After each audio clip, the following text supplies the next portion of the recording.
I stared at the message for a long time. Long enough that my coffee went cold on the counter beside me, and I didn't even notice. It was a Tuesday evening in early December. Outside, the neighborhood was already dressed up for Christmas.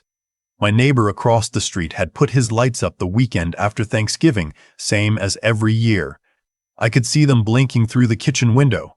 Red, green, white, red, green, white. My son had sent the message at 6:14 p.m.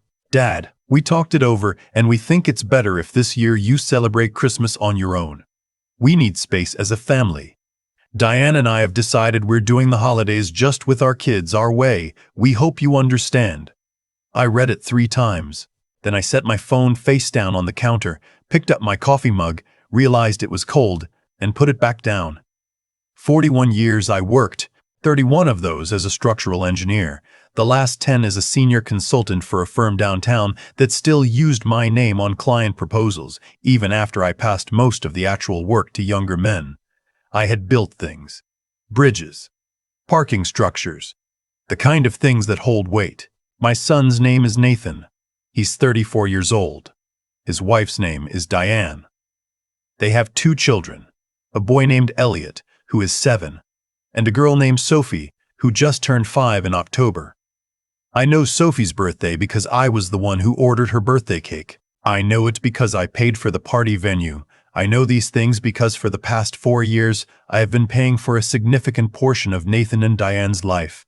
Let me be specific. I think specifics matter. I've found that when you're vague about money in a family, people fill in the gaps with whatever number makes them comfortable. So, I was covering their mortgage, $2,900 a month on a house that is technically in my name, because Nathan's credit wasn't strong enough to qualify when they wanted to buy in 2021. I was covering both of their car payments, $680 and $520 respectively. I had Nathan on my insurance plan still, a holdover from when he'd lost his job during the pandemic that somehow never got corrected. I was paying Elliot's private school tuition at $1,400 a month because Diane had strong feelings about the public school in their district. I had given Diane a supplementary credit card for household emergencies, which averaged about $800 to $1,200 a month in charges. Added up. I did, that Tuesday evening, after I put my cold coffee in the microwave and stood at the counter with a legal pad and a pen. Just over $7,500 a month, $90,000 a year. To be told I needed to find somewhere else to be for Christmas. I want to be honest about something. My first feeling wasn't anger. I know that might surprise people. My first feeling was something closer to embarrassment. A deep, quiet embarrassment, like being the last one to understand a joke that everyone else had already moved past. Had Nathan been counting on me cutting myself out? Had Diane? Had they already told their friends, their own parents, that they'd finally managed to set a boundary with the difficult father-in-law? I stood in my kitchen in the blinking red-green-white light coming through the window, and I felt like a fool. My wife, Pauline, passed away 6 years ago. Pancreatic cancer, 8 months from diagnosis to the end. We had 40 years together, and I will not pretend those 40 years were all smooth. We argued about money. We argued about Nathan, especially in his 20s when he was drifting. But she loved that boy with a completeness I always admired, even when I thought she was too easy on him. After she was gone, I think I tried to love him the way she had. I opened my wallet and kept it open. I told myself it was for the grandchildren. I told myself Pauline would have wanted this. Standing in that kitchen, I understood that I had been using generosity as a way to stay connected to a son I didn't actually know how to talk to, and he had let me. I picked up the phone. Not to call Nathan. I went into my banking app. The mortgage autopay was scheduled for the 15th of every month, 9 days away. I looked at it on the screen for a moment. The name of the bank, the account number, the familiar green check mark indicating it was active. I pressed the button to cancel the recurring payment. A small dialog box appeared. Are you sure you want to cancel this scheduled transfer? I pressed confirm. Then the car payments. Nathan's first, then Diane's. Both canceled. I moved to the insurance portal and began the process of removing Nathan from my plan. It would take a few days to process, but I started it. I looked at the supplementary card. Diane had used it 3 days earlier, $340 at a home goods store, $67 at a restaurant. I called the number on the back of my card and reported it lost. They would send a new card to my address. The old one would stop working within the hour. I did not cancel Elliot's school tuition. I thought about it. I sat with it for a long time, actually. Longer than any of the other decisions. Elliot hadn't sent me that message. Elliot was 7 years old and had no vote in any of this. I left that payment alone. I poured my reheated coffee down the drain, made a fresh cup, and sat down at the kitchen table. I want to tell you that I felt righteous. That I felt powerful. People in these situations are supposed to feel that, the clean snap of a decision made, the satisfaction of a door swung shut. I didn't, not entirely. What I felt was tired and sad. And beneath those things, somewhere still, the same embarrassment from before, because I had let this go on for 4 years. I had written checks and transferred funds and smiled at holiday tables where I paid for the centerpiece, the turkey, the children's winter coats. I had let myself become an ATM with a grandfather's face, and I had done it willingly because the alternative, the direct conversation about what I needed, about what was owed in terms of simple human decency, felt too hard. Pauline would have had that conversation years ago. She would have said her piece at the kitchen table, calm and clear, without a single raised voice. I had always been the one to avoid it. Well, here we were. I didn't respond to Nathan's message that night. I went to bed early, slept better than I expected to, and in the morning I called my attorney, a man named Gene who'd handled my estate documents for 15 years. I told him I wanted to review my will and also discuss the house. He didn't ask many questions. Gene is a practical man. The house question was actually more straightforward than I'd thought. Since Nathan's name was not on the mortgage or deed, something I'd done out of caution, not foresight, but caution that turned out to be foresight, I had options. I told Gene I wanted to send a formal notice that I was planning to sell the property and that they would need to find alternative housing. He drafted a letter. I signed it. It went out by certified mail on Thursday. Nathan called me Friday morning at 7:52. I know the exact time because I was eating toast and watching the birds at the feeder in my backyard, and I looked at my phone when it rang and I thought, here we go. I let it ring. I wasn't ready to have that conversation standing at the kitchen counter with half a piece of toast in my hand. Some things deserve more than that. He called again at 8:15. Then Diane called at 8:47. Then Nathan again, 3 times in a row, at 9003 and 9003 and 9003. Then a text. Dad, we got a letter from a lawyer. What is going on? Please call me. I finished my breakfast. I washed my plate. I put on my coat and took a walk around the neighborhood. Something I do most mornings anyway. Doctor's orders, 45 minutes minimum. The Christmas lights were still on in most yards. Some of the inflatable decorations had gone flat overnight from the cold, and there was a deflated Santa lying across someone's lawn like he'd had a very hard night. I understand that sounds a little comical. At the time, I barely registered it. When I got home, I had 14 missed calls, 7 from Nathan, 4 from Diane, and 3 from Diane's mother, Ellen, whom I have spoken to perhaps a dozen times in 4 years, and who apparently felt this was the moment to close that distance. I also had a voicemail from Nathan's friend, a man named Pete, who I'd met twice at barbecues, and who now felt sufficiently invested in my finances to call and tell me I was making a mistake. I sat down in my armchair, and I thought about what Pauline used to say. She had a phrase she used when people overstepped. Not an insult, just a quiet, firm observation. She would say, "You've wandered into a room that isn't yours." She said it pleasantly. It landed like a door closing. I called Nathan back that afternoon. I waited until 2 p.m., when I knew Diane would be out picking up the kids from school, because I wanted to talk to my son alone.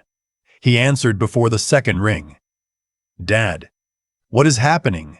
Why did we get a letter from Jean?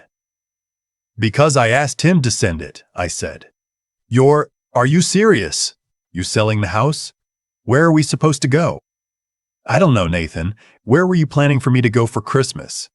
A long silence. That's not the same thing. I know it's not the same thing, I said. I'm not selling the house as punishment. I'm selling it because it's my house, and I've been carrying a mortgage on a home I don't live in so that you and Diane could have something you couldn't afford on your own. And the message you sent me Tuesday made very clear that you see me as something other than family. So I'm making some adjustments. He started talking about the kids, about Elliot and Sophie, about how they couldn't just be uprooted in the middle of a school year. I told him I understood.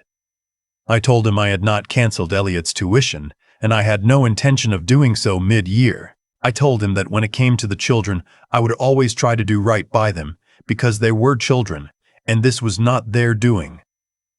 He got quiet when I said that. I'm not trying to hurt anyone, I said, but I need you to understand that I have been supporting your household at a level that, frankly, neither of you have ever acknowledged or expressed any gratitude for. And when you tell me I don't belong at a family holiday that I've been paying for, that there's some threshold I need to meet to earn a seat at a table in a house I own, then I think we're past the point where I should be maintaining the current arrangement. He said. Diane is going to lose her mind. I imagine she already has, I said. More silence, and then, quietly, in a voice I hadn't heard from Nathan in a long time, maybe not since he was a teenager and something had genuinely gotten through to him, he said, I didn't really think about how that message sounded. I know you didn't, I said. I told him I would give them 60 days, which was more than the legal minimum, to figure out their housing situation. I told him I would be happy to help them understand their options, because I am, in fact, someone who knows a great deal about real estate and finance, if they'd ever like to use that resource. I told him that I loved him. And I meant it. Even saying it into the phone in my quiet living room to a son who just spent the last 24 hours flooding my voicemail. He didn't say he loved me back. Not then. I didn't expect him to, and I was okay with that. The following week was genuinely unpleasant. Ellen left me 2 more voicemails. A cousin of Diane's, someone named Bryce, whose existence I had not previously been made aware of, sent me a Facebook message calling me vindictive. I called Jean twice to make sure the paperwork was in order. I didn't sleep as well that week. Not badly, just lightly, the way you sleep when something unresolved is sitting in the back of the room. I kept my routines. Morning walk, breakfast, an hour of reading. I had been working through a biography of Frederick Law Olmsted, the landscape architect, a man who spent decades building things for public use that he would never personally benefit from. I found that comforting in a way I didn't try to analyze too deeply. My neighbor across the street, a retired high school principal named Bernard, noticed something was up. Not because I told him, I didn't, but because Bernard is perceptive in the way that people who have spent decades managing teenagers become perceptive. He knocked on my door one evening with a casserole his wife had made. We sat in my kitchen, and he didn't ask any questions. We just talked about the Olmsted book and about whether the city was going to fix the pothole at the end of the block. It was one of the better evenings I had that month. 12 days after the initial message, Nathan showed up at my door, no call ahead. Just his car in the driveway at 10:30 on a Saturday morning, and then the doorbell. I had flour on my hands. I'd been making biscuits, another thing Pauline had taught me, one of the few cooking skills I'd actually retained. I washed my hands and opened the door. He looked tired.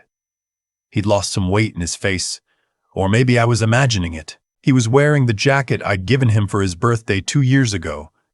"Can I come in?" he asked. I stepped back and let him in. We sat at the kitchen table, the same table where I'd done my accounting with the legal pad 2 weeks earlier. The biscuit dough was sitting in a bowl nearby. Neither of us mentioned it. He talked for a long time. He told me that Diane's parents had made a comment years ago, a passing remark at a dinner I hadn't been at, that I controlled Nathan through money, and that he'd never fully shaken it. He told me he'd let that idea sit in his head until it warped into something it wasn't. He told me Diane had her own history with a parent who used gifts as leverage, and that she'd brought that fear into their marriage, and that he'd let her because it was easier to let her than to examine it himself. He didn't say any of this well. He stumbled through it and repeated himself, and at one point pressed his hands flat on the table like he was trying to hold something steady. He's not good at this kind of thing. He never has been. Neither am I, to be fair. When he was done, I got up and put the biscuits in the oven. I poured us both coffee. I told him that I understood more than he probably expected me to. I told him that I had my own failures in this, that I had been easier to give money to than to talk to, and that I had let that become a pattern because it felt like love, even when it wasn't. I told him that what I needed from him, more than an apology, was a different kind of relationship going forward, one where he talked to me, where he told me what was actually going on with him, his work, his marriage, his life, instead of asking me to fund a version of it I wasn't allowed to be part of. He said, "I know, Dad." I said, "I need you to know it for longer than this morning." He almost smiled. "Yeah." The biscuits burned slightly at the edges. We ate them anyway. I did not cancel the sale of the house. I want to be clear about that, because this is not a story where everything returns to how it was before. The house went on the market in January, and Nathan and Diane found a rental in February. Smaller, in a different district. A process that required hard conversations between them about income and priorities that, from what Nathan told me later, they had never actually had. I helped them move. I rented a truck and drove it myself, which Nathan protested and I ignored. Elliot changed schools. I won't pretend that was easy.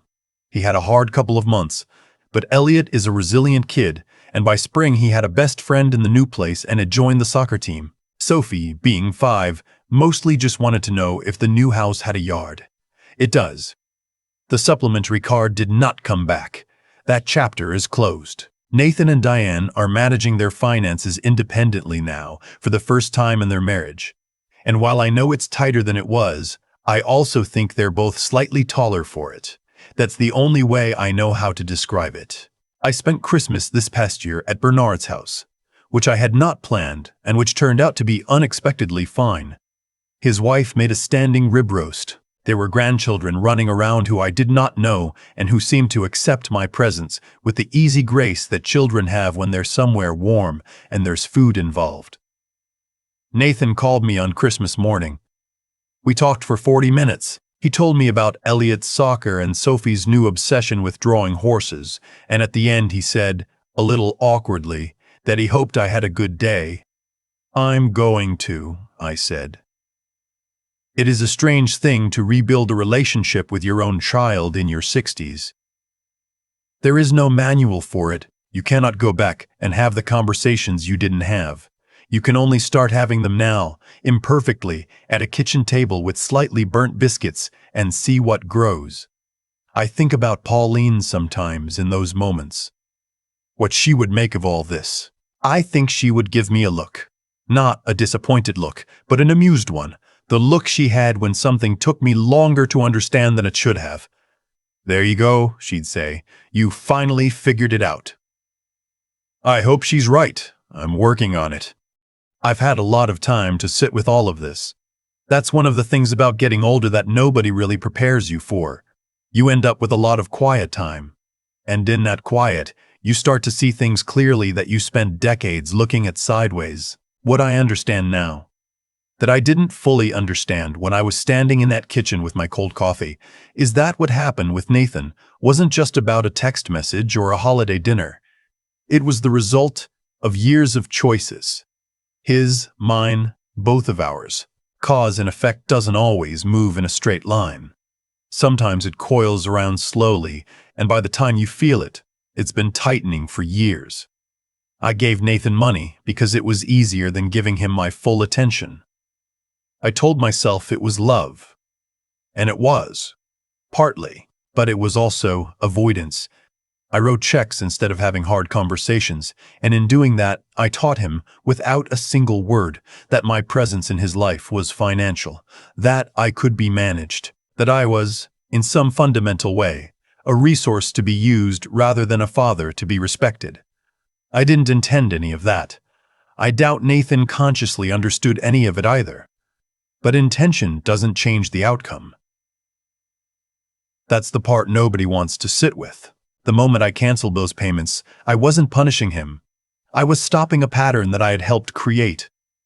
That distinction matters to me. There's a difference between revenge and consequence, and I think about it often. Revenge wants the other person to suffer. Consequence just lets reality arrive. I stepped out of the way and let reality arrive. What I've come to believe through all of this is that genuine strength, the kind that actually holds things together, isn't about never being hurt. It's about being honest about the hurt and then deciding deliberately what you do next. Nathan didn't expect me to respond the way I did because he'd spent years watching me absorb things quietly. The moment I stopped absorbing and started acting, everything shifted. Not because I frightened him, but because I showed him, maybe for the first time, that I had a self worth protecting. Elliot adjusted. Sophie found her yard.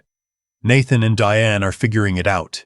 None of that would have happened if I'd swallowed that December message and kept signing the checks. I'm not holding this up as a model for anyone. Every family is its own particular tangle, and I made plenty of mistakes along the way that I'd undo if I could. But I do think there is something true in this.